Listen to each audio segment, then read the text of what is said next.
Flower નામ સાંભળીએ એટલે કોઈ ફૂલની વાત હોય તેવું લાગે, પરંતુ નહીં. આજે આપણે વાત કરવી છે ફ્લાવર એટલે કે એક શાકભાજીની, જેને આપણે ઇંગ્લિશમાં કોલીફ્લાવર તરીકે ઓળખીએ છીએ. અને તે માત્ર સ્વાદિષ્ટ શાકભાજી જ નથી, પરંતુ આરોગ્ય માટે કિંમતી ખજાનો છે અને પોષક તત્વો અને ગુણધર્મોથી ભરપૂર છે. ત્યારે ચાલો જાણીએ તેમના ગજબના ફાયદા વિશે. નમસ્કાર દર્શક મિત્રો, BS9 ન્યૂઝમાં આપની સાથે હું છું નેહા પટેલ.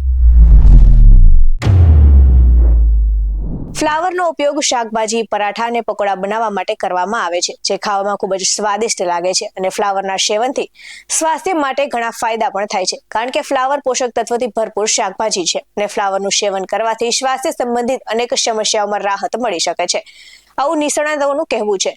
કારણ કે ફ્લાવરમાં vitamin C, fibre, folate, vitamin K, potassium અને મેગ્નેશિયમ જેવા તત્વો જોવા મળે છે, જે ફ્લાવરના એન્ટીઓક્સિડન્ટ અને સાથે જ એન્ટી ઇન્ફ્લેમેટરી ગુણોથી ભરપૂર જોવા મળે છે, જે સ્વાસ્થ્ય માટે ખૂબ જ ફાયદેમંદ ગણવામાં આવે છે. તો ફ્લાવરનું સેવન હૃદય માટે ખૂબ જ ફાયદાકારક સાબિત થાય છે, કારણ કે ફ્લાવરમાં એન્ટીઓક્સિડન્ટ ગુણો જોવા મળે છે, જે હૃદયને સ્વસ્થ બનાવવામાં મદદ કરે છે. અને ફ્લાવરનું સેવન કરવાથી હૃદય સંબંધિત બીમારીઓનું જોખમ પણ ઓછું થાય છે. તો વધુમાં સંશોધનકારોનું અને હેલ્થ એક્સપર્ટ્સનું કહેવું છે કે હાડકાં માટે ખૂબ જ ફાયદાકારક છે ફ્લાવર, કારણ કે ફ્લાવરમાં વિટામિન કે ભરપૂર માત્રામાં હોય છે અને હાડકાને વિટામિન કે ની વધુ જરૂર હોય છે. આ ઉપરાંત ફ્લાવરનું સેવન કરતા લોકોને ફ્રેક્ચરનું જોખમ પણ ઘટી શકે છે. તો જો તમારે વજન ઓછું કરવું હોય તો ફ્લાવરનું સેવન કરી શકો છો, કારણ કે ફ્લાવરમાં ફાઇબરની માત્રા વધુ હોય છે, જે વજન ઘટાડવામાં મદદ કરે છે. અને સાથે જ ફ્લાવરનું સેવન કરવાથી કેન્સર જેવા જીવલેણ રોગોનું જોખમ પણ ઘટી શકે છે, કેમ કે ફ્લાવર કેન્સર વિરોધી ગુણધર્મોથી ભરપૂર જોવા મળે છે. અને આ સાથે જ કેન્સરના કોષોના વિકાસને રોકવામાં મદદ કરે છે. તો શરીરમાં જ્યારે બળતરા જેવી સ્થિતિ થતી હોય ત્યારે ફ્લાવરનું સેવન કરવાથી પણ ફાયદો થાય છે, કારણ કે ફ્લાવરમાં બળતરા વિરોધી ગુણધર્મો પણ જોવા મળે છે.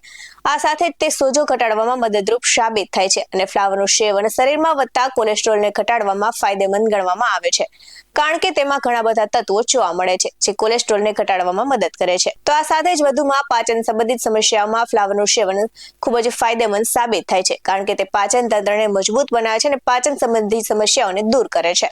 આ સાથે ફ્લાવરનું સેવન કોને ન કરવું જોઈએ? તો તેમના માટે કિડની સ્ટોનની સમસ્યા હોય તેમને આ ફ્લાવરનું સેવન ન કરવું જોઈએ, કેમ કે ફૂલકોબીમાં વધુ માત્રામાં સેવન કરવાથી ગેસની સમસ્યા પણ થઈ શકે છે. અને જો કોઈ વ્યક્તિનું યુરિક એસિડ વધી ગયું હોય તો તેમને પણ ફ્લાવરનું વધુ માત્રામાં સેવન ન કરવું જોઈએ.